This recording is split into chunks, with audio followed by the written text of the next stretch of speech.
The screams from the forest stopped abruptly at midnight. That's when the elders knew Okechukwu was never coming back. In the ancient village of Umeus, nestled between rolling hills and dense forests of southeastern Nigeria, lived a young man named Okechukwu. Unlike his peers who respected the ancestral warnings, Okechukwu was stubborn and prideful, always boasting about his fearlessness. "No, these old stories are just tales to frighten children," he would tell his father, Emeka, whenever the elders spoke of the forbidden forest. The village of Umeus had one sacred rule passed down through generations: never enter the Okechukwu forest after the sun sets. But Okachukwu's pride grew stronger each day. His sister Ede pleaded with him constantly. "Nwan, please listen to our ancestors. The spirits of Okechukwu are not to be disturbed."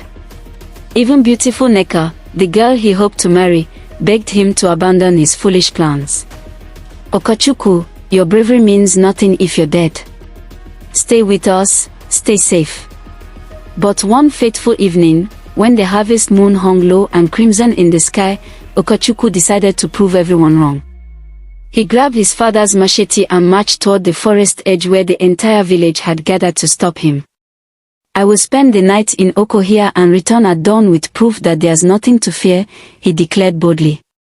Mama Ngozi, the oldest woman in Umeus, stepped forward with tears in her ancient eyes. "NWAM, the forest spirits don't kill out of evil. They protect something far more precious than your pride." Okechukwu laughed mockingly and disappeared into the darkness between the towering Iroko trees.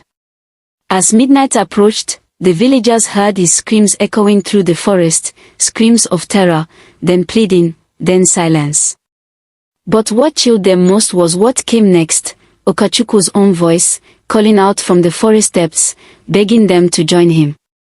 Emeka nearly ran toward his son's voice, but Mama Ngozi held him back. "That is no longer your son," she whispered. "The forest has claimed him." By morning, search parties found only Okachukwu's torn clothing and his father's machete, snapped cleanly in half. Years passed, but on nights when the moon hangs red and low, villagers still hear Okachukwu's voice calling from Okechukwu, trying to lure others into the darkness. The forest had not killed him out of malice, it had absorbed him, making him its eternal guardian, just as it had done to countless others who ignored the ancient wisdom. Pride that dismisses ancestral wisdom often leads to destruction. But here's what haunts the villagers most: sometimes, on the darkest nights, children play